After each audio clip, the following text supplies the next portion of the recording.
everybody, it's Sandi Reed with Chartwell Realty, and I'm here with Doug Steger with Missouri Farm Bureau talking insurance. Specifically, we're talking home insurance right now. And Doug, let's talk about flood insurance. Do you need it? Do you have to have it? What's covered? What's not if you have it or you don't have it? Okay. I know it's a lot of questions, so. Well, we can start off with, is flood insurance required? And flood insurance is not required unless you're in a flood zone. And normally if you have a loan on the house, that's when you're required to buy flood insurance. So if you're in the zone and the mortgage company says, hey, for us to make the loan, you have to have it, then you're required to buy flood insurance. But just because you're in a flood zone doesn't mean that you have to have it. You might find that your house, you're in a 100-year flood zone, but that's never flooded in the last 200 years.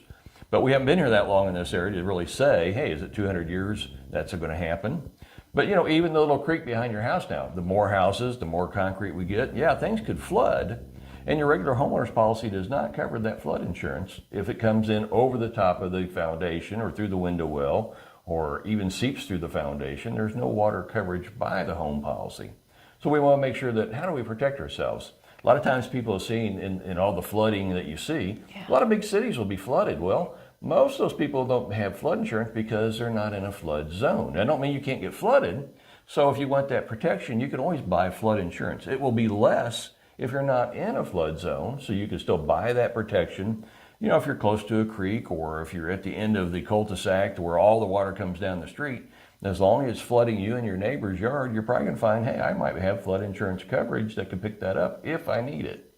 So it's not always necessary. So like the people that live up and down 103rd Street where it floods all the time, they probably should have had flood insurance just because of the proximity of where they're at. And so the question becomes, if they didn't and they had damage and they just took care of it themselves and then wanted to get flood insurance, would that, because of the fact that it floods, even though it's not in a 100-year floodplain, would that prevent them from getting insurance because they've had damage on it once before?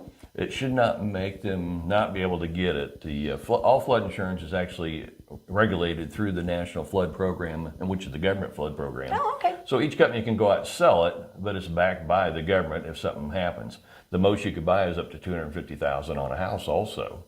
So there's a cap that you can get. So, if you lived in New Orleans and you have ever been on the Mississippi and you watch it, most of those places are all underwater even, if you look at it, they all pump their water out. So, making sure you buy the house so you don't have that problem is always the best thing for me to say. Well, we have a daughter that lives out in Norfolk, Virginia, and we were helping her. She was buying her house, and she was like, oh yeah, we all have to have flood insurance out here. Hadn't thought about it, but being that close to like that big body of water, I imagine that's probably pretty typical for up and down the coastline. And coastline might be more hurricane insurance versus flood insurance, so it kind of goes hand in hand out there. And you'll find a lot of times your hurricane insurance will have a higher deductible, similar to what you find for earthquake insurance or something else here. So be aware that just if you have a major loss, what's going to happen, you're going to have to look at that deductible and be prepared in advance. Okay.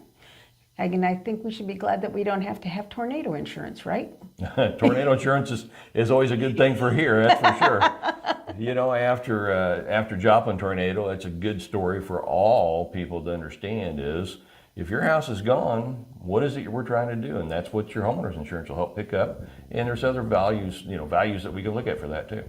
So then you really want to make sure that you've got the right coverage and the right contents coverage, because of in a situation like that, or a fire, I suppose, would be the same sort of situation. Any type of insurance, you want to make sure what you're buying up front and what's protected. A lot of people just say, hey, my contents are covered. But most insurance companies require you to give you a blank piece of paper with lines on it and say, please write down everything that you lost in this particular fire or tornado or whatever it was.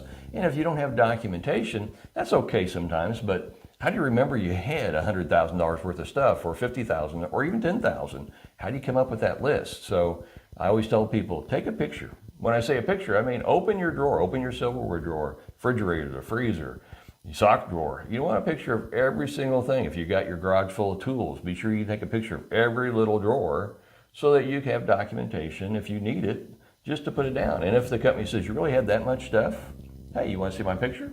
That's just one way to make sure you get everything covered. I'm sorry I'm a hoarder, but I had that much There- stuff. That's right. That's right. Well, that's really helpful. I think I have to go home and take some pictures now. So, I would advise you to. very good. Well, thank you for your time today. Thank you. The insurance I just shared with you is of interest to you and you'd like to continue this conversation. My name's Doug Steger with Missouri Farm Bureau Insurance. Please feel free to swing by my office or pick up the phone and give me a call, 816-220-2222.